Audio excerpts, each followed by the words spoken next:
and welcome to Freshly Grounded, the brand new podcast. Well, it's not exactly brand new anymore, is it? Welcome to Freshly Grounded, the podcast. That's better. Created by best friends Faisal and Sam. Huh? I said welcome to Freshly Grounded. After that bit. Created by After that bit. best friends Faisal and Sam. Really? So Sam, do you remember when we was in Gambia? Do you remember when we was in Gambia and Which time? I would the first time. So Yeah. we didn't really know each other. Yeah, Well. yeah. And then I would make you stand on the side closest to the stray dogs, That's correct, yeah. and you would protect The me. kuttas, yeah. Yeah, the kuttas. You'd protect me from the kuttas. Really didn't like them, did you? No. However big or small, you weren't a fan. No, I wasn't. No. I've now found myself in your position, Sam. How do you mean? So basically, I was the other day I was walking Zachary in the park, and I don't like parks. There's kuttas everywhere. Yeah. Dogs everywhere. Figura. Yeah. And so I'm walking around the park, and then so I got Zachary in the park. It's just me this time. Yeah. Thought I'd give the missus a bit of a break. Good of you. I don't do it often.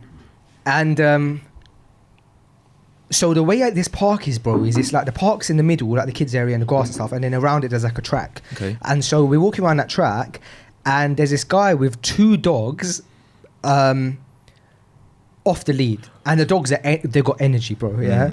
So I think, oh my gosh, and I have to like encounter them. So I thought, you know what? It's fine. I'm just gonna. I've got my boy with me, so I can't run away or something. Yeah. I'm just gonna have to just walk straight past, even though the dogs are active, we're jumping around. Yeah. So I just like brave face.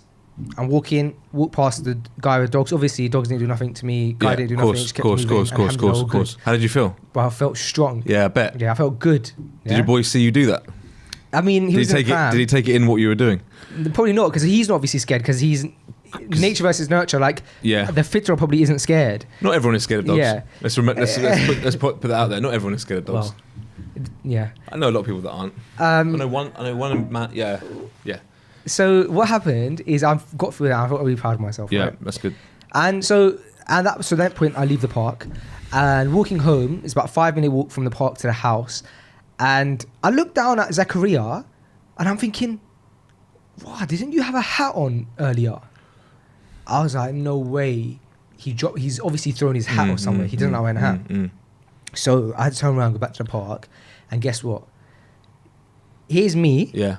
Here's the dogs that are the same dogs, and the hat is over there. I had to walk back past them twice. I had to go past them to get the hat, part them again. And the guy wasn't moving with the dogs because he was having a chat with this old couple. Yeah, so the dogs were just there. Oh, mate. So I had to do it another time, and I had to do it another time. Managed to do it, right?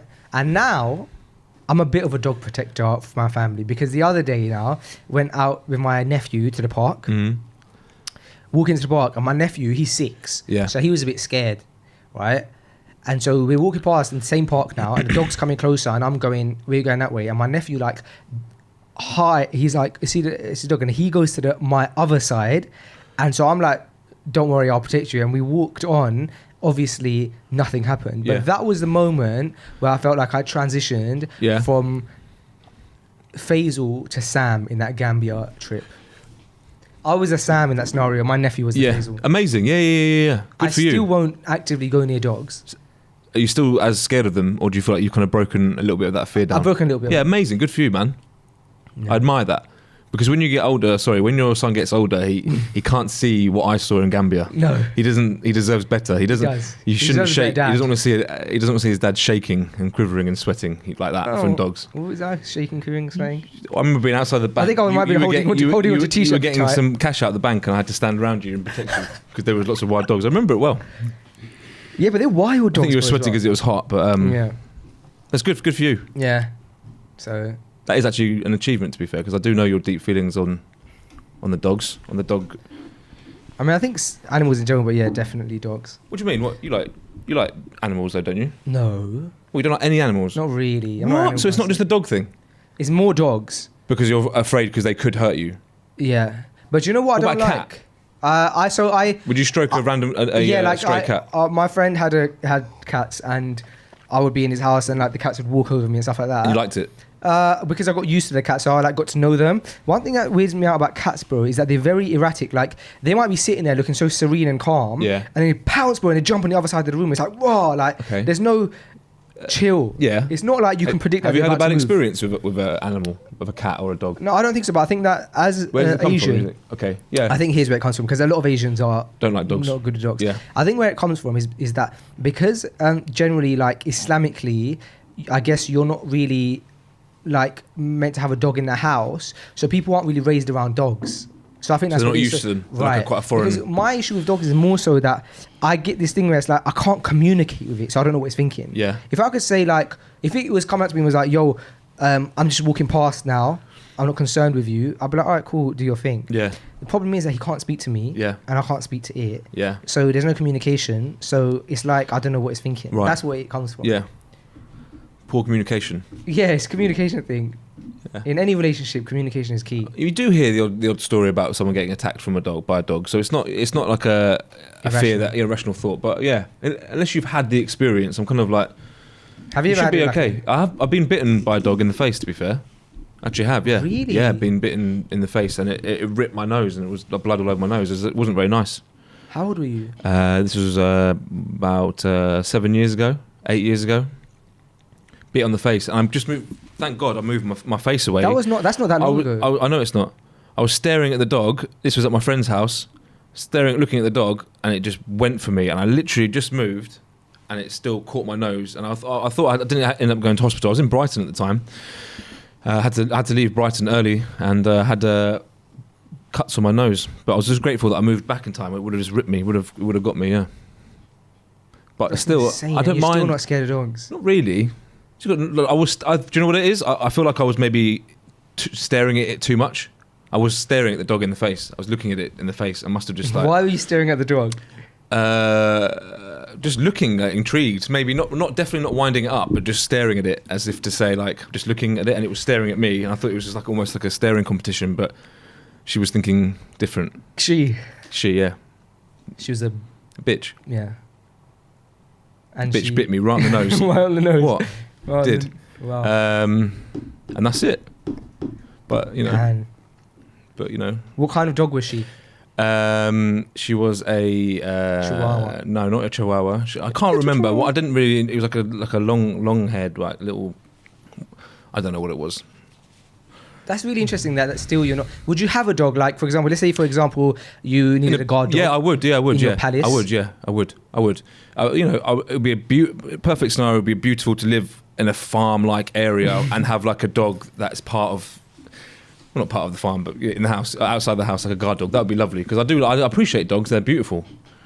Big dogs are amazing, but I know you don't like them, so we can't really get to have this conversation. No. Yeah. I definitely appreciate dogs. They're very beautiful. I haven't got a huge desire to own one currently. If I had a huge open space like I just described, then I could go out in the morning and not hunting, but wearing wellies, and that would be nice. And your what do they call barber it? jacket? Yeah, barber jacket. Yeah, exactly. Classic. Flat hat. Yeah. Yeah. That would be nice, yeah. Straw in your mouth? No, I don't need to have a straw in your mouth. That'd be strange. Oh, wait, it would look more like a drinking straw. Just like a hay straw. If there's fresh hay, yeah, I'll probably, yeah. Grab a straw. Come on, boy. Yeah. You got your sons running around in their wellies and their barber jackets. Yeah. Well, they'll be in tractors. Yeah. Quad bikes. But yeah, no, to answer your question, I'd have a guard dog. Yeah, I can appreciate dogs. I'm not scared of them, and I think they're beautiful animals. I know we spoke about this before many times, about this like idea of city and farm, rural and stuff like that. But it's amazing how your idea of like a dream home is like big farmland, rural, out of the way, and mine is like bang in the middle of a city where there's Deliveroo and Uber Eats options available everywhere. Top of a skyscraper somewhere. No, it'd have to be a nice big mansion with big gates with an F on the gate. Faisal. Or Freshly. Yeah, it could be Faisal. No, or just Fresh. Faisal. Fresh Phase. Yeah, F, and then the other one maybe like a C. Yeah. Obviously, first name, last name. Yeah.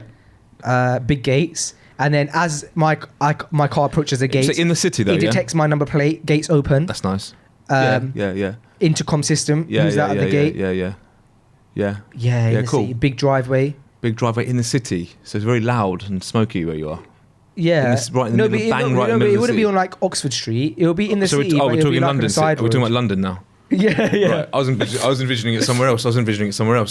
Oh yeah, maybe like like a Middle Eastern country. Yeah, that's actually what I was envisioning. Yes. Yeah.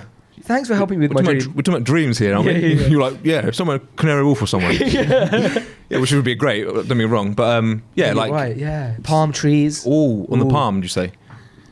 Do you know why not the palm? Okay. Because the palm's actually. We're talking about Dubai now. Yeah, now we've got to be more specific. Right. The reason not the palm is because that's actually quite out of the way. Yes. The palm's not like near. I imagine there's not a lot of Deliveroo options. So where would you like to be in Dubai if you were to live in Dubai? I think By the marina. I guess so. Like Sharjah. yeah, maybe Sharjah area. So you're talking. You can dip in and out of Dubai, 15, 20 minutes if you need to. But but you're in the middle of Sharjah, so that in the city area where there's all the shops. Yeah. Obviously for the takeaway options. Yeah. But you're in a big mansion. What do they call it? A villa. Yes. Big Villa. gates. Yeah. Not that much into cars, but I'd have one car, a big one. Tesla. Nah, a big one. Oh, big. Oh, you Rangy. We're talking about dreams. You'd have the big. Yeah, yes, yeah. it would- Maybe not range, but I thought that was your dream. I remember seeing a video about it being your dream car once. Or was that just I for think it was an content? X5. I like It wasn't. It was a an Range. X5. It was Range Rover. You did a video and you borrowed a Range Rover. Yeah, that's and true. did a video. That's you did, correct. yeah. That is correct. You put it out there. That was your dream car. I've always think that's fair enough. Yeah. So you've No. changed the dream. X5 now, yeah. Or both. It's well, a if dream. you're saying like dream car, technically you could have both. Dream, I'd say the Bentley 4x4. Ooh.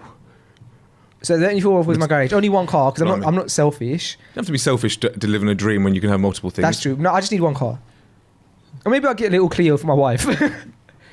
Modest. Yeah. Yeah. And then me, obviously, the big Bentley 4x4 in the drive. Yeah. No need for anything like. Do you think you'd use the Uber helicopter app more often if you lived in Dubai? No, I'm in not this about dream? that, bro. No? I don't like air that much. No? Not an air boy? I jumped out of a plane. Remember, have you jumped out of a plane? No, I haven't jumped out of a plane. But it's not all that. No? My wife has asked me last night because we were speaking about. We ended up having one of those conversations where you're just talking about like random stuff, and she said something about me jumping out the sky. I think she wanted me. Yeah. She told, Can you jump out the sky? Yeah. Go and jump out in the sky.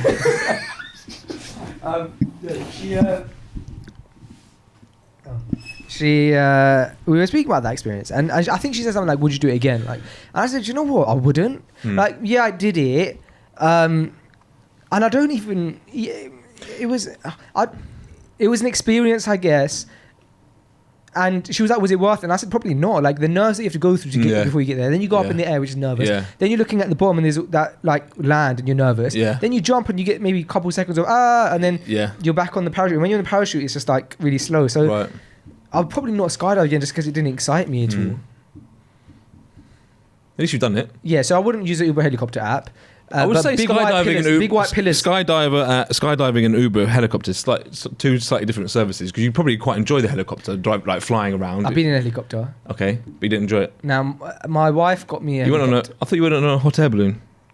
No, I've never been on a hot air balloon. No? Have you? No, I thought you did. Oh, I thought never. a hot air balloon. I thought you did that. You were going to do it for your wife did that for you for your birthday. Ages. Helicopter. Was it a helicopter? I always Yeah. thought a hot air balloon for some reason. She booked us a helicopter ride. It was helicopter. Yeah. Not for a birthday. It was something. It's Not a birthday. Sorry, it was for I can't remember what it was for. Eid. Not birthday. I can't remember what it was. But you did it. I remember you doing it. And again, you didn't really like it that much because you did the podcast the week after, and you're like, Really? I'm not. Yeah, you didn't. I really, shouldn't say that because it's a gift. Sorry. I shouldn't say that. No, actually, I think you I really did liked enjoy it. Yeah. I did enjoy it. Yeah. I did enjoy it, but I think we've come to now. I've done enough of those things. Jumped out of a plane, been on a helicopter. Enough of those things to realise that. Do you know what was actually really nice about that helicopter ride? Actually, is that she booked a helicopter ride around central London. Yeah. And so we were like going around the Shard and stuff. Right, That was beautiful. right. It was actually really beautiful. Cool. But yeah, done it now. It's Yeah. one of those things that once you checked it off your list, you're not like, oh, I've done that. I Go do that again. Yeah. Would you do it in a new city to be able to enjoy to see the new city?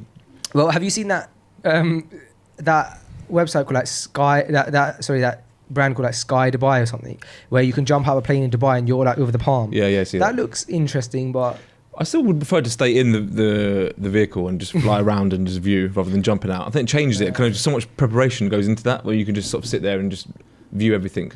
No. I've not been in a helicopter. To be No, fair. No, really? I haven't been deprived of that, but I'd like to. So if you wanted to take me out in London like you did. Have you ever been on a private plane? No. Have you? No, I'd love to. Yeah. It's not really on my goals though, because the cost of it, I just think, do you know what? I'd rather just get a normal. It's such a. Yeah, you're good like that. It'd be definitely a nice experience, but you weigh it up. I know people who've done it, and it's a lot of money for an experience, but for the money, I don't know whether. I don't think I'd ever get a private plane. Like we're really dreaming here, but We are talking about dreams. Yeah. However, I've mentioned many times before that me being a snob, it would be amazing to fly business class. Of course. I've only ever flown something. I think it was business once. I think in my whole life, I believe, and that was when we were really little. We went somewhere, and I think the airline person felt really sorry for my mum, because my mum and her 4 kids, we were traveling, or my mum and her 3 kids. I can't remember at the time if my little sister was there, but regardless, there's one woman. She had lots of kids, and then and we were young, and she probably thought, you know what, the plane's a bit empty. I'm going to upgrade you guys to business class. Nice. And bless my mum. My mum gave all of us the business class tickets because there's one economy in it, and she, I think, sat in economy. I might be wrong here, but that's how I remember. You were in business class. I was in business class. Yeah, that's all that matters. Yeah. How old were you? Oh, 12. Okay. Can you remember it? Yeah, I remember nice. it. So that would be nice, because I do find flying a bit. It would be nice to have a bit of like comfort. Yeah. I know for you it's really difficult because you have such long legs. Whoa. Yeah. Yeah. As long as I've got legroom, I've got nothing to complain about. I don't think a flight will ever be overly comfortable unless you get the lie down experience, business class. But if I've got legroom, I can't complain too much. One thing I think I'll never forget in my entire life is our flight back from Dubai. As I was saying that, I just realised. Yeah. You were fine, right? Where on the way back? From Dubai when I had the subway. You didn't have the subway. You were like, that looks No, dodgy. but do you remember at the airport? I was just thinking about the airport when I was talking to the guy about getting the leg room, and he said if you want it, you should have booked it. I thought that's what you were going to say. Yeah, the subway, you got destroyed. Yeah, you destroyed yourself. I sat there and warned you and advised you not to do it, and you ate it. You gobbled it down. I was so hungry. Yeah. And the entire flight, I had a really bad stomach. That's the second flight that I've been on with you. I've had a really bad stomach. Remember, first time was Gambia and then Dubai. I do associate you with when you're flying, you're going to be ill. I don't normally get ill, but every time, twice out of the times I've flown with you. That's not ideal, is it? No, that was the worst experience of my life. Yeah. That flight from Dubai, worst experience of my life. Really? Worst. Really? 8 hours of... Yeah. The only thing that was right. The only thing that was 8 right. hours full stop. The only thing that was right about that was that it was quite an empty flight, so I had 3 seats to myself. Yeah. Did I keep walking over you to get to the? No, I thought you did, but you were behind me, weren't you? You were. I think it started with that, but then there was I so asked many seats to move. I asked to be moved. I remember you saying something really beneficial to me. You said to me that every time you get on a flight, if you're flying with your kids, you like make dua that you get leg room and it like works. More so that it all just panned out when we were traveling lots with the little one. When you can't actually get them, you don't get them a seat basically. Always just so conscious about just trying to get a comfortable setup. So having a spare seat next to you that they can go in and stuff. And it always, alhamdulillah, worked out. To be fair, you know when you flew with a really small baby, how do you get the seat that has the? I've never had that with the cot. Yeah, but I've never had that. But when you do it, obviously you book in with a baby, they give you that space. But how do you book in baby? If you're going on travel, what is it called? When you book the flights, it's true. Skyscanner. You'd have to. It's true with a baby, isn't it? You'd have to. I suppose you call them after. You'd state that you're traveling with a baby anyway. Okay. Because you'd have to have a passport for the baby. I'm sure it would just go through. I'm not sure. I don't work in a. Have you got passports for your kids? Yeah. Even Solomon. Yeah. Yeah, I've got passports for Zachariah now. It's so cute. They're cute. Yeah. Yeah. Especially now Zayden's one, which was obviously done 4 years ago, and he's a little baby. Now he's a bigger boy. It doesn't really add up, but yeah, those were the days of being able to travel around. Yeah. Yeah. So just to finish off my dream here. Yeah. Sorry. Go on. Big white pillars. Wow. At the front of the house. Yeah. And then like a big gate, black door. So no one can come in. A big gate, black door. I think actually I like my whole the front. I think I like the whole house to be black. Wow. Yeah, slick. Whoa. Big black house. Yeah.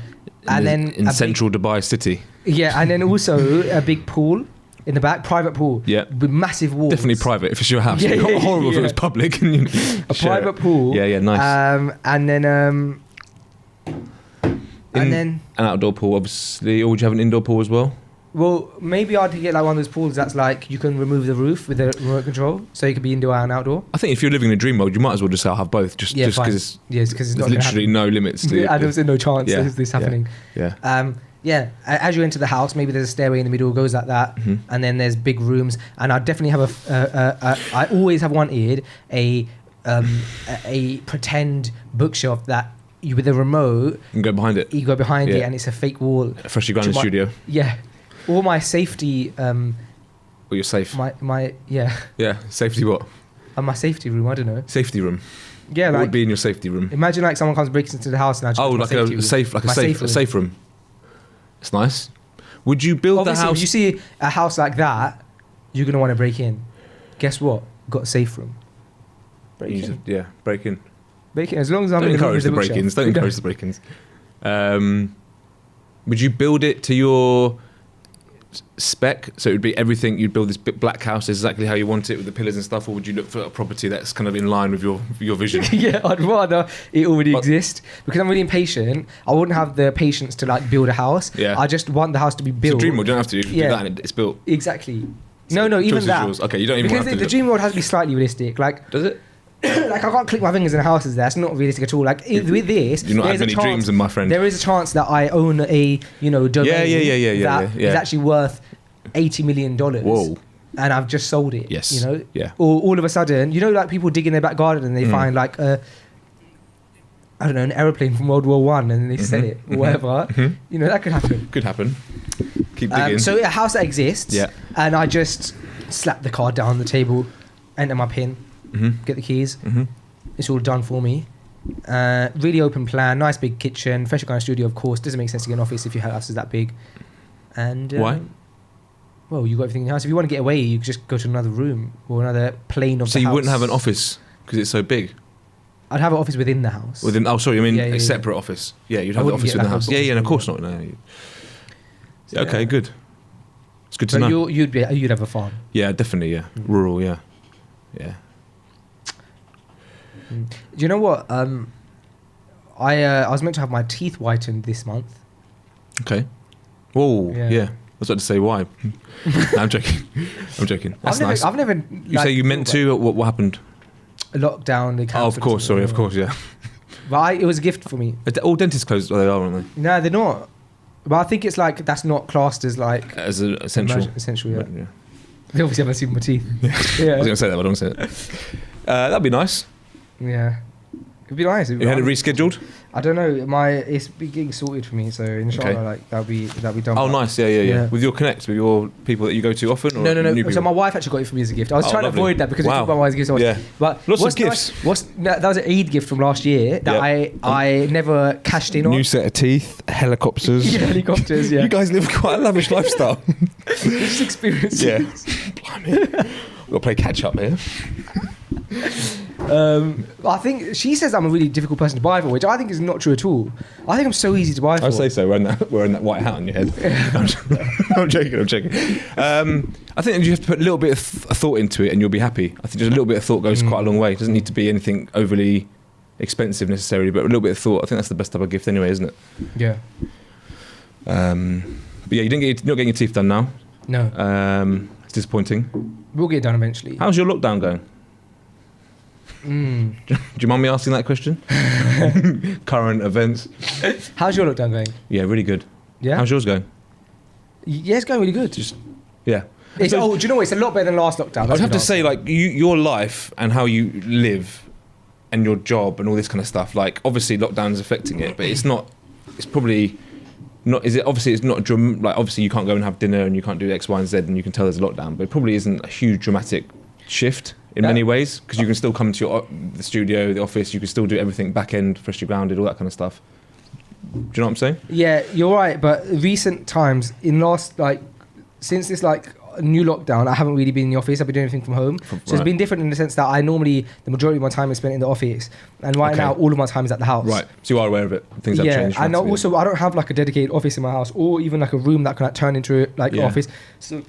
So I'm using my bedroom like a side of it. Like I put like my computers up. So it's not ideal for everybody in the house and stuff. But at the same time, I'm doing better this lockdown mentally. Good.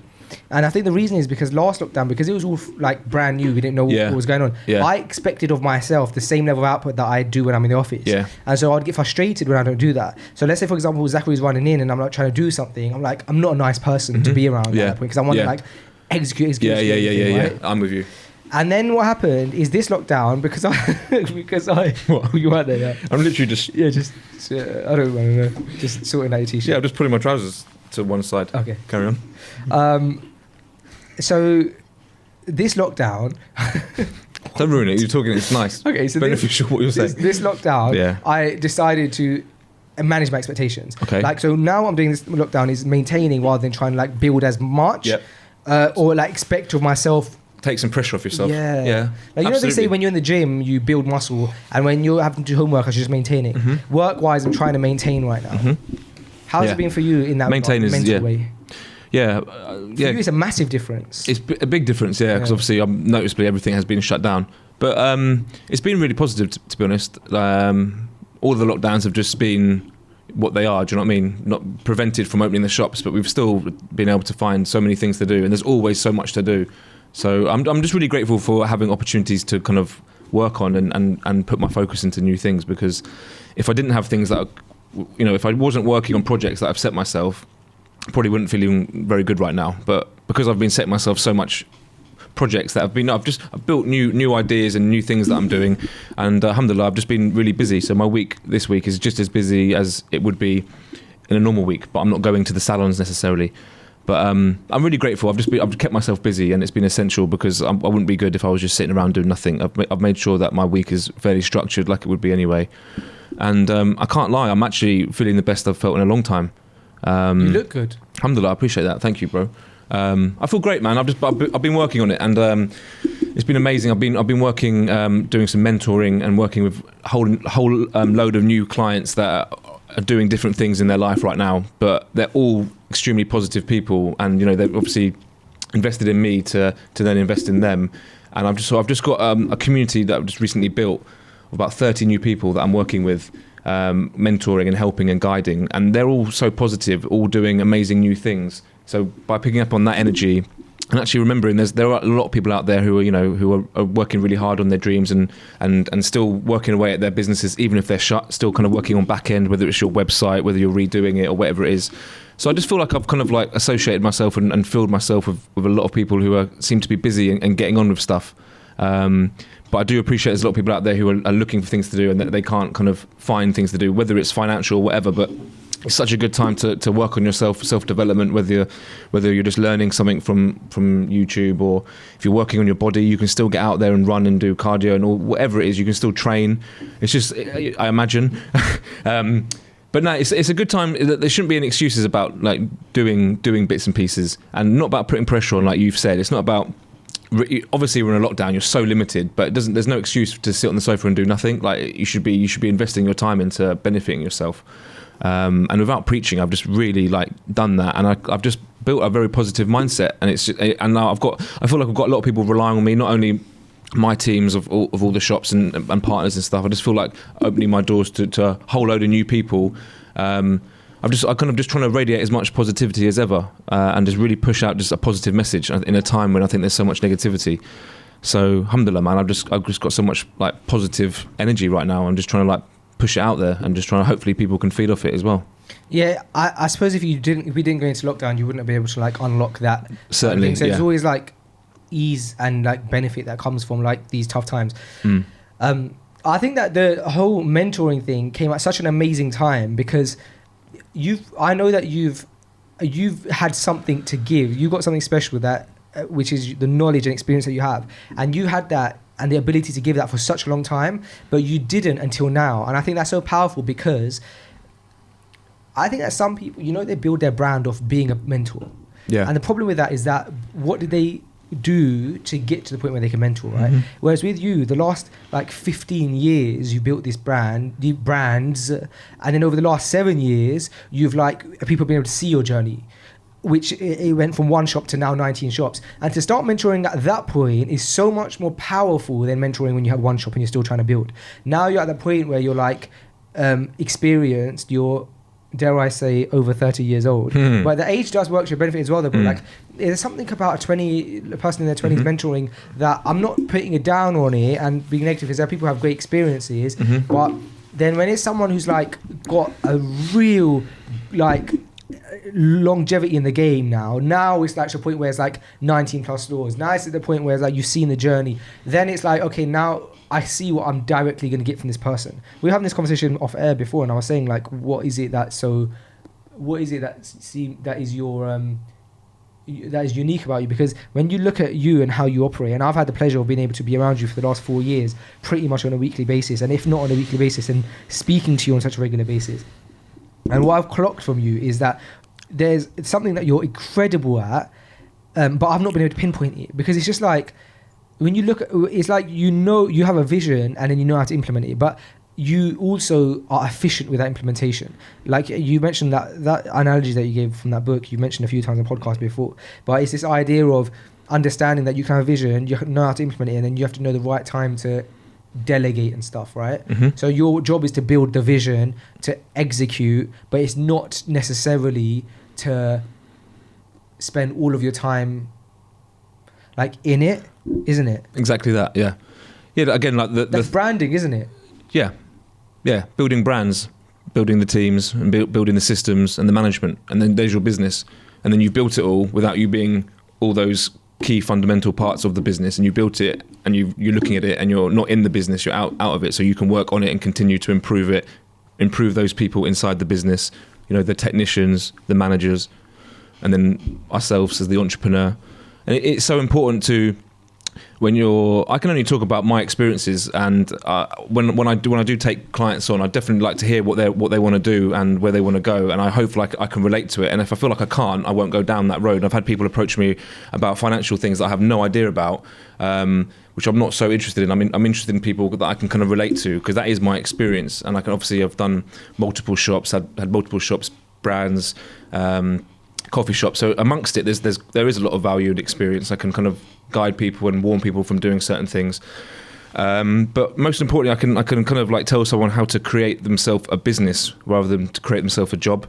And myself and Josh, when we opened Menspire 7 years ago now, our main focus was to find amazing people to join us, and our main focus was to train those people, and our main focus was to make those people, you know, fall in line with exactly everything that we want and what we do, and to kind of build that culture so early on.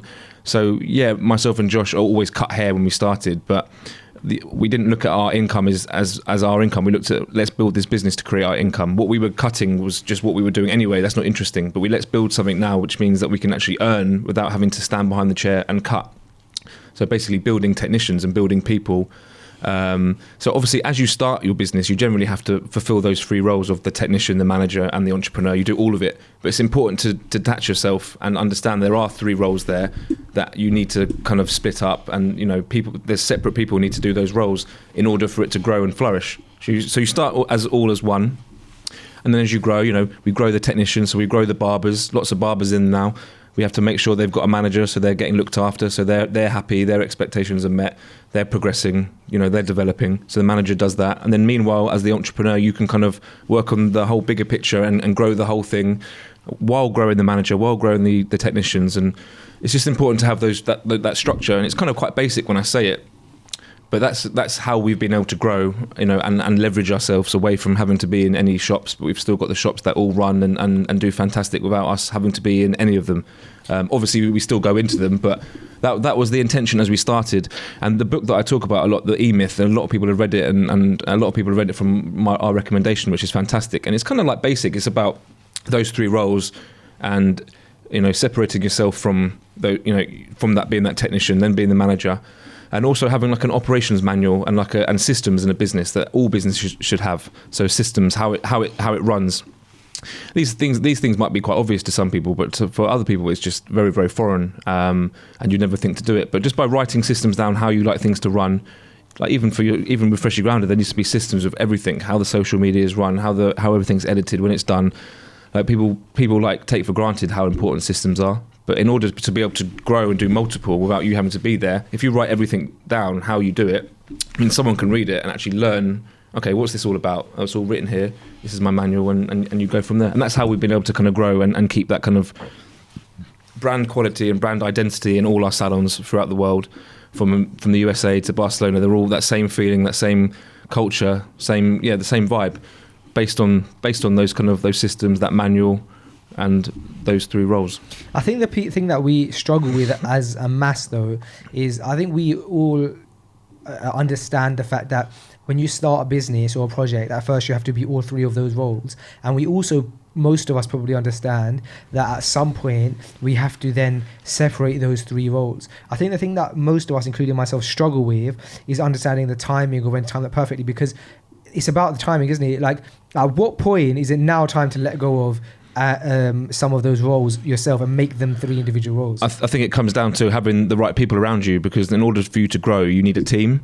And I think it's down to the people you have around you, and why it's so important to hire and associate yourself with the right people. Good people, whether their skill set's there or not. If you can get the right people around you, and train them and show them how you like things done, that's how you can then leverage, and that's how you can delegate, and you start building leaders. You build people that ultimately do your role. But if you haven't got the right people, you can't do that. If you've got people around you that you don't trust, that don't move at the same energy, don't move at the same level as you, okay, and they don't look at the long term. They're not. Then your values and your everything needs to be in line to be able to grow. And that's what we look for. We look for the right people with our brand and business. Like, for me, I don't even look at the skill set as the first thing. It's the interaction, it's the energy, it's the goals, it's the vision, it's your ethics, what you stand for, what you're all about. That's the thing that interests me, because you can give someone skill set, you can build someone, you can teach someone skills, but you can't teach someone character. When you meet someone who's on the level and who's got that right energy, and you're like, "Carl, this is the kind of person I want to be around," and I know what they're on is levels, that's when you can delegate and bring people in and partner up. But for me, my experience is that's what it's been about. It's about finding the correct people, and then you can grow. But you need to make sure that you're moving the right way yourself to find the right people. And you need to check yourself and make sure that what you're giving out to the world is correct before finding those right people, because they obviously need to work with you and want to work with you as well. It's got to work both ways. How do you check yourself? Because what are your standards? What do you want? What's your, like, if you've got a brand or a business, what are your standards? What do you compare it to? And what clear vision. Yeah, and what isn't clear, and what is your actual standards for yourself as well? Nobody's perfect, but to raise your standards, increase your value, and forever do that and forever push. That's it, really. Check yourself is like, cool. Am I everything that I stand for, or I say I stand for? Am I doing that? Am I working on myself, self-development? Because ultimately, if you're trying to build something and you want people to follow, you got whatever you're radiating, whatever you're putting out, whatever your culture is, that's what people are going to copy. So it's got to be right, and it's going to have to be genuine and sincere. So self-development is a real thing. There's so many different ways of doing it, but again, no one's perfect. But just trying to work on yourself and have the intention that you want to work on yourself and identify your weaknesses, identify your strengths. Work on your weaknesses, and don't be too proud to say, like, I've got loads of weaknesses. This is what they are. I can actually address them. Look at them. Okay, cool. How can I strengthen this area? And for me, anyway, with my weaknesses, I just find the right people to kind of strengthen my my weaknesses. And if I work on them, I work on them and try and improve. But whatever you're giving out, Do you think that you try and work on not being around people who like expose those weaknesses, not expose them in a bad way, but I mean, like, less like some people, they ignite something in you that's like that you don't like yourself, to try and stay away from those people that seem to ignite that. I think you just got to be really careful who you do spend your time with, and when you just notice like yourself being a certain way around certain people, like, be aware of it. And it's so true, man. Like, other people's, like, you're upon the religion of your companions, and we're not even talking in a spiritual way. We're talking about, like, whatever you're on or whoever you're spending time with, it's going to have an effect on you. So if you're spending time with someone who's negative or talking nonsense or whatever, slowly but surely it will have an effect on you. And that goes for all types of people. Just like, you need to protect your own energy so much. It's almost a cliche to talk about protect your energy and positive, negative energy, all that kind of stuff. But if you're with someone who's just like not making you feel inspired or like motivated, and it doesn't need to be someone of any type of success, but just the right type of person who's just on the right type of wavelength. Protect your energy, protect your company, man. I don't like to spend time with people that aren't on good things. It doesn't mean they have to be overly inspiring in the sense that I want to achieve what they've achieved. It's not that. It's just about being You're like empowering you. Yeah. Bro, I hate like negative energy is the worst, especially when someone doesn't understand. Like sometimes have you ever like tried to explain something to someone and you're gassed about it and then they hit Their you with reaction. such a like, all the time. Yeah, and Mate, then all you're the like, time. All the time. Oh, I wish I didn't tell you. Yeah, all the time. But it's so important when you're the other person that if someone comes to you with passion, to recognize that person's so passionate right now. The worst thing I could do right now is like crap on their passion. Of course. Even if I don't understand it, I need to let them vent that passion out, and if anything, just be the person that can hear it out and match that energy. Yeah. And then if they're that passionate about it, then regardless of whether you like doubt it or not, they're probably going to go with it. So at least support them, and then if they make a mistake, be there for them when they make this mistake. But I think often what we do is, because we don't understand something, we'll like be like, but is that? It's so easy when someone comes to you with an idea, because you know what, bro? When someone comes to you with an idea, because you understand the dynamic of that relationship now, you've come to me with an idea, and therefore you've put a lot of responsibility on me. Now I hold all the power. So it's so easy for me at that point to be critical and be like, oh, but is it though? Whereas I should almost be like, well, he's just given me all this power for a few seconds, let me treat this power with like delicacy is like food, isn't it? Delicately. Let me like be sensitive with it and say, you know what, I appreciate that you're trusting me with this, and I'm going to empower you. Give that back. For real. What do you think if someone's told you something that you're not feeling, and you don't want to be fake? How do you respond to someone who's come with you and you don't want to be fake, but like, that's amazing? How do you manage that? Because you don't want to deflate someone. I think there's ways to do it. So I'm passionate about this because when I came to people with an ideal friendship ground, as you know at the beginning, the reason I have so much love for you is because you were the only person who believed in it. Like out of the people that I came to people with this idea, and people were like, why would anyone want to listen to people talking for this long? Because podcasts won't be. And those people, I always felt upset because it wasn't that they didn't like the idea. It wasn't that I had energy, and then it was like, oh, but it's not going to work. But the reason I was upset was because it was like, you're not saying it's not going to work because you genuinely have analysed it and think it's not going to work, but it's because you don't understand it, and that's not fair on me. If you're hearing my passion about it, like, if you don't understand it, be honest. Be like, I don't understand it, but you clearly do. So go with it, man. And if there's anything that you do need my help with, that I do understand, I'm there to help you. For real. But I didn't get that response. I got, that's not going to work. I'm like, nah, but you don't understand it. You can't tell me that's not going to work. You get told that a lot. Yeah, but you came to me with, you asked me now, look how you came to me with it. I came to you with that idea, and I was mad passionate to you on that phone 4 years ago. And I said, I was mad passionate, and you said to me, this is the best thing you ever did, bro. Ever. And you're 30 years ago. Best thing you did is you said to me, I'll be honest, bro, I don't understand it. That's the first thing you said, bro. But how nice is that? Because you're respecting me now. Mate, look how podcasts have changed from that conversation to now. Exactly what you said. Look at it. It's you said, bro, I'll be honest, I don't understand it, but I believe in you. And I like the energy. I like the I like what you're doing. Yeah. So I believe in you, and so I can't say I'm going to give you be able to like this, that, but we'll make.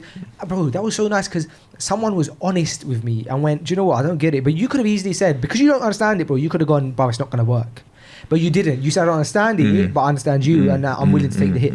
So then let's go back to your question. You said, what do you do if someone comes to you with something, but you actually genuinely you understand it and you don't. Or you think it's okay, but you can't really like fake the passion back. I think in that scenario, bro, what you do is it's at that point when you're having that conversation with a person, it's not a conversation of logistics and realism. It's emotions and psychology that you're dealing with at that point. And it's going to do more damage to like just break that person down. So I'm not saying don't be realistic. I'm not saying overly hype. It's the best idea I've ever heard. But at the same time, there's a time and a place. And right now is not the time to go, but have you thought about this? Maybe like let them have their energy, let them vent it out, and be like, all right, like I don't know much about that field. It doesn't make that much sense to me. But I get your passion. And I know you know a lot about it, so why don't you try it out? There's no harm in trying it out. Or why don't you try it on a smaller basis? I've had that advice like that before. I've gone to someone with passion, and they've gone, that sounds like a good idea. Why don't you is there a way you can try it without trying to the full extent? And I've gone, oh, well, yeah, that's true. Actually, I could like just do it like this. So I think you have to find that balance of. You not do, being because I've definitely have fallen victim to be the person who's been told news and not shown the right and almost let people down. But even myself, you come to someone and it's amazing for you, and you tell them and they don't react well to it, or that they just don't show you that. It ruins it. Cream's really good at that. Like he says to me often, he's like, bro. He said to me literally, I think today on the phone this morning, I rang about 7 a.m. I was frustrated about something, and he goes, bro, he goes, here's one thing I know is that I have full confidence in you with that side of things. So as long as you do what you feel is right, I'm going to back you. And that feels nice because someone is saying so like I would say even look at that person and understand what it is that you love about that person, what do you respect about that person, and go in on that. Yeah, it's true. It's just about using wisdom, bro. Everything in life is wisdom. And there'll be a time, bro, where because bro, if it's a bad idea, 9 times out of 10 they're gonna sleep on it and wake up and be like, that wasn't really a good idea. But let them figure it out. If you see that they're literally about to pay £1,000 for the equipment and it's not gonna work, then maybe like, why do you think about it? I think there's just ways, bro. I think it's like wisdom. Have a conversation with them down the line. Like go out for lunch and then be like, oh, but I was thinking about that idea. Have you thought about the fact that you might have this barrier? And I'm like, oh, you're right, But just not at that time. Not when they're going. In. Yeah. Imagine if even like this mentoring thing, bro. Imagine if one person had come with that idea, bro, and one person was like, "Oh, bro, but you're gonna put yourself out there to mentor," and then imagine if people they're not really on it, or like they don't really like the advice, and you're gonna go for this, that, the other, and then you would have gone, "Oh, yeah, you know what, you're right." Yeah. But you did it, bro, and so many people benefited from it, and it's like a tree that's like blossomed. But it could have taken one person to come to you with negative energy. You're right, and it could have thrown me completely off the whole thing. Yeah. Sometimes you got to bet on yourself, innit? Yeah, you do. It's self-belief, man. I just know it. Like I say it, like my statement is that I've got this experience. This is what I've done. It's all there. People have seen it. So if I can help you from what I've learned, great. Let's talk. But if you're talking to me, someone's talking about applying for some sort of loan X, Y, and Z. I can't sit down and go through these documents with you necessarily. That's not going to be my forte right now. But if you need empowering, if you've got some ideas and you want to know how to execute and strategize a plan, let's chat. I've had some amazing people. I've had some really, really amazing people from all over the world, and it's just extremely inspiring and motivating for me because there's so many people out there working so hard on their dreams still in these really negative times. So like I said to you before, I'm seeing a lot of real positive side. Or no, I know all the negative stuff that's going on. I'm aware of it, and I'm aware that people aren't feeling great right now. And I'm not trying to I'm just trying to do the opposite. I'm trying to radiate that positivity and post positive and be there and be just popping off right now in a positive way to try and just let people know that the light is at the end of the tunnel. We'll get through this, but it's an important time to work on ourselves and maximise this time. Yeah, it takes a big person to be able to say this thing. I don't know too much about that, so I'm not going to speak to you about that. However, this I don't know too much about that, but I can put you in touch with a person. Yeah, that's it. And if I ever get asked anything that I don't know, I'm obviously we'll get back to them with an answer. But like I said, I'm in a fortunate position where I'm picking the kind of people that I know that will work well with me. So I've had some amazing people. And the areas that I don't really know about, I won't go near for the time being. But it's good. It feels really good, man. It's nice to see. And people are now bringing me in on their journey and they're giving me updates and people are getting new shops and X, Y, and Z. And it's really nice to kind of see people's journey. So it's just, like I said, it's positive right now. Oh, that's amazing. I need to visit the water closet. Cool. Because we had a coffee just before. Sure. Go on. So if it's okay with you. Please. Just go. A little visit. Go. Just a quick one. Go on. Back before you know it. This is my son Zachariah, and I want him to grow up in a world where being okay with your faith is okay. By starting a podcast in 2017 of two very normal Muslim guys talking about very normal things. Right. Never heard of a curry? Freshly Grounded has made thousands of people realize that there are many other people like them in the world. Normal young Muslims who want to be successful in this world and the next. Freshly Grounded, let's make some noise. But our goals are even bigger. We want to do things like be the biggest company in the world so we can provide people with jobs without sacrificing their morals or the income that they deserve. Or provide scholarships to people who want to become doctors or scientists or astronauts, or just continue providing clean, relatable content for people to consume. All of those things require us to grow. Now, alongside many other things, with a recent realization that I'm losing my hair, we want to reach these huge goals sooner rather than later. More subscribers equals more eyes equals more of a chance for us to reach these huge goals. There's roughly 87 days left until Ramadan, and we have a mission to reach 100,000 1,000 subscribers before then. Just go to this link and enter your name and email. That's it. You'll be sent a custom referral code that you can send out to your friends and family, and that referral link will point to the Freshly Grounded subscribe button. And the person with the very top referral link will win Apple AirPods Pro. Now will you please go and help Zakaria become an astronaut? Thanks for this exclusive white, highly blessed hat, by the way. I just looked at it in the mirror while I was in the bathroom. Okay. And do you like it? You said you wasn't sure if it suited you. Yeah, I don't think white hats suit me. Do they suit anyone? This is your brand. Yeah, well, this is my brand, but Are you going to it's say exclusive to you. I didn't order white hats. They came as a mistake. So I've got white hats. So I thought, do you know what? I'm not going to throw them away because that'd be a shame. But I'll give them to people, certain people. And I thought, you know what? You might like a white hat. And as I showed up, you were wearing a cream hat, so it wasn't a million miles away. No, it wasn't a million miles. But I have to say, look, I mean, I wouldn't retail them. I don't believe in them. Maybe if you're going to go to a cricket game, it'd be amazing to wear one because it almost looks like a cricket hat or a golf or something. I can't believe we've done a whole episode in it. What? Sorry. So, bro, during the lockdown, Yeah. I've really started getting into football. Oh, no way. No. Oh. I've lost you to it. Serious? Bro, I don't know why. Well, I know you're why. You're following the football now. Yeah, Okay. it's bad, man. I'm not really prepared to have this conversation, to be honest, and Freshly Grounded about football for too long. So just make it quick. It's fine. We'll just speed it up. Go on. Who do you support? No, I'll just talk to you. No, I don't support anyone. Okay, you just. What are you doing? No. I'll explain to you. I'll explain to you why. That's Okay, Freshly please. Grounded conversation. We're not going to talk about. We're not going to talk about the game. I thought you were going about the game. No. We're not going to talk about the game. Go on. So basically, I think I've managed to pin down why. Okay. I think the why is that since we've started like interviewing like some footballers and stuff. Yeah. Okay. And then last lockdown we interviewed some footballers. Yeah. Then what I started doing is like watching their games. Because I'm like, you know someone, so you're like, you know, you're a bit passionate. You're like, I hope he does well and stuff. Yeah. So you're watching it. Yeah. So I was watching those games, and then I was like, then it intrigued me into like the story. And so more so, I say I'm really into football, but I'm starting to get interested in it from a business perspective. Okay. So there's a documentary called All or Nothing that's on Amazon Prime. I really recommend you watch it as well, bro. Yeah. And from a management and like a leadership perspective and a business side of it was really interesting. So it's about Jose Mourinho. There's one about Jose Mourinho, one about Pep Guardiola. They're meant to be two of the best managers in the world, right?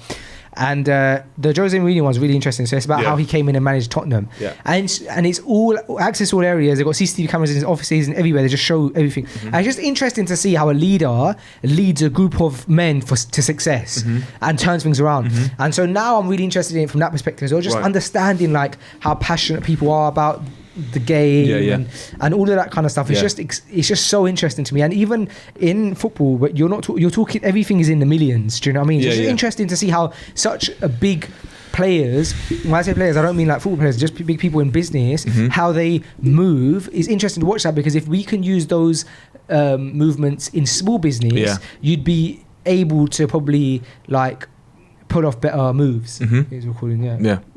Does that make sense what I'm saying? It does, yeah. So I'm following, like I can't really sit and watch a full 90-minute game really. Okay, so you haven't done that yet? I have. Oh, you have? Yeah, but it's not like I'm watching every game that's happening. I'm not saying that. There have been like some games that but also maybe while I'm eating and stuff like that. But generally, I'm like aware now of, right, so for example, you see the Premier League table? No. It's still business, bro. Yeah, you see the Premier League table? Yeah. I never really knew about how it's so important for teams to get to the top of the table, not just from a perspective of because the higher you are, the more points, and then you could win the Premier League, but from a business perspective, bro. Like managers can get sacked if they're not high enough, and just understanding like what the people, the chairman of the clubs, what they feel, what they're thinking, how they get more money if they're in different competitions, and like more higher up the table means you qualify for more cups, and then that means more money and more fans, and it means more merchandise selling and more. It's just so interesting from that perspective. So like when I'm following it, I mean like following the story of like, oh, that team's doing quite bad, they're losing a lot of games, so now they've sacked them. Like for example, yesterday's Chelsea sacked Lampard as their manager, and it's interesting because the business brain behind it is the people who own the club are thinking, well, if my man doesn't step up, we're losing chance of getting in the Champions League and the Europa League, which means that we're not going to get money from those championships. It means that we're gonna start losing fans. People aren't gonna be proud to wear the jersey, so they're not gonna buy the jersey. That's imagine how many millions of pounds in sales you're just by selling a football shirt. So it's so interesting. Yeah. That is interesting. But I'm glad that even though I'm like starting to enjoy the game, it's not from a perspective of just for the sake of watching it, because I do feel, and it's probably like a harsh opinion, but I do feel like if you're constantly watching 90-minute games like throughout your week, that's a lot of time you could be doing something maybe a tiny bit more productive. A bit. Do you know what I mean? So because I already have found, like yesterday I set myself a deadline for a task, but the Tottenham game was on, right? And so I had it on in the background, and I found that I got the task done a lot slower because the game was on. So I have seen that, and I'm conscious of that now. Interesting. You have the interesting. Yeah, I'm conscious of that now. Yeah. But the business side of things is very interesting, man. I haven't got much to say. It is very interesting. It is very interesting, but I don't know. I don't know much about any of it really to be able to comment too much. It's just big money. We're talking about these players are getting paid big money weekly. It's just crazy. I can't really get my head around it. Even like small players are getting big money. It's a lot of money involved. It's a big business. It's just a money game. Yeah, the whole thing. Yeah. I was listening to this thing on the way up. About there's a guy called Simon Sinek. He wrote a book called Leaders Eat Last. You must have heard about it. Yeah. And he mentioned. You've been reading that for a while, haven't you? No. I was listening to a talk that guy gave. Oh, sorry. And it was really interesting. He said that millennials, so which he categorized as people who were born in 1984 and later, are a lot more complacent, right, than like generations before, and they're a lot more entitled than generations before. And he said what he's found is that he whittled it down to like 4 key reasons why we're like more entitled as a generation, and therefore like we like maybe like a bit softer.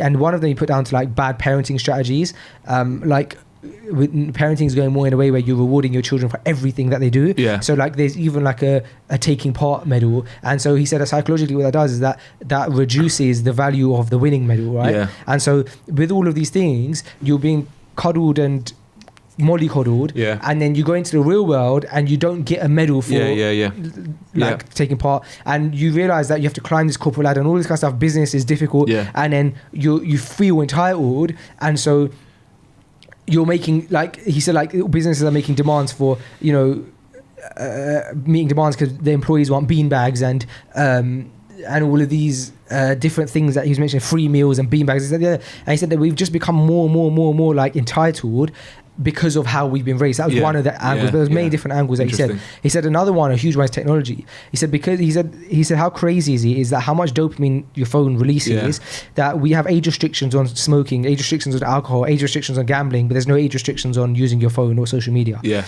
And obviously that's never going to be implemented. However, he said that the amount of that dopamine that releases is crazy that's not the case. And then what he ended up saying is that he said if you're ever in a meeting and you find yourself texting someone who's not in the meeting, you got a problem. Okay. Or if you are in a social, you're at a dinner and you put your phone on the table and you're like, again, interacting with someone who's not at the dinner, you've got a problem. Like the fact that you can't almost put it to the side. And he ended it by saying, and another thing he said is if you wake up in the morning and you check your phone before saying good morning to your spouse, you got a problem. And he's talking about all of these things and putting all these different 4 categories together. And it's a really long video, so I'm just kind of really getting the main gist out of it. The ending was that we've become a society where there's he mentioned 2 things that you can't get instantly, because we become a society of instant gratification. But there's 2 things you can't get instantly. And I'm going to focus on one of them, which is a key point, is deep connecting relationships. Deep connecting friendships, deep connecting relationships generally. We'll talk about it in friendships for now.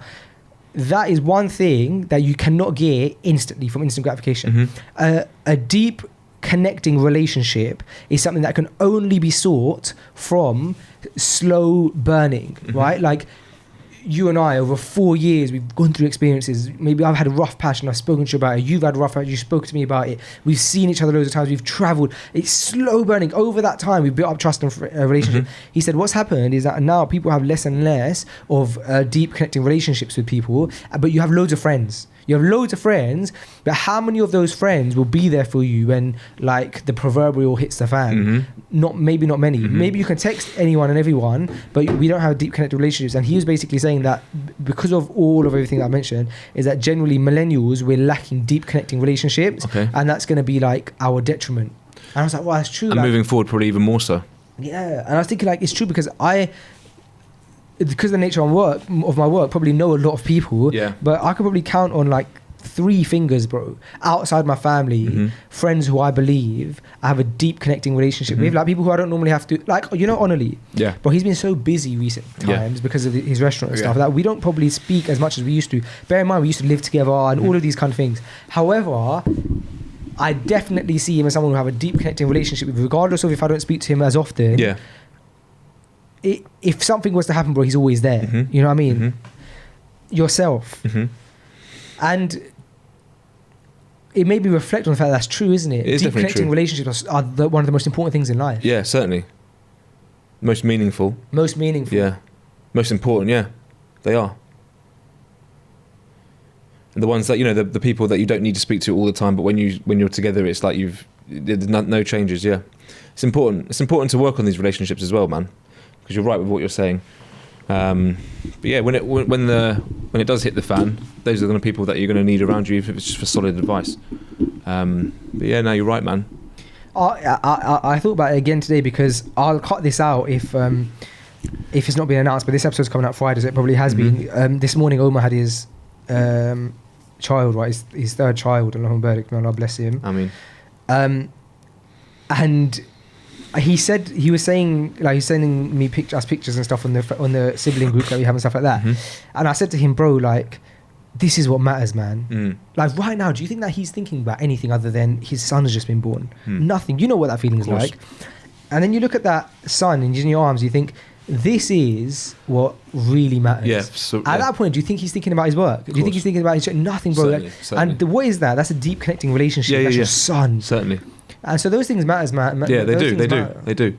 Like when I'm going for a rough patch, I don't think about, and like let's say for example I want to speak to someone outside of the family because I just need, like, you know, sometimes you need that. I don't think about hitting up like whoever I know. Like I think about who are the key people right now that I could just do with some advice, more conversation, and those people do come to my mind. They're people who do want to speak to, and I know I can rely on, I can go and speak to. And no matter how busy, for example, I know you are, I know if I called you and I was like, Sam, I'm going for a madness, you'd give me hours and hours and hours Certainly. of your time. And Certainly. I think that's what really matters in life. No, I agree. That's the pillars, isn't it? That's the support system. Big white pillars from the Big black white door. pillars. So materialistic. But it is, man. That's your support system. That's what you do need it in life. And it, generally speaking, isn't loads and loads of people. It's within one hand. Few people that you can really count on, and yeah, just and really need to value it, don't we? Yeah. Do you know what I mean?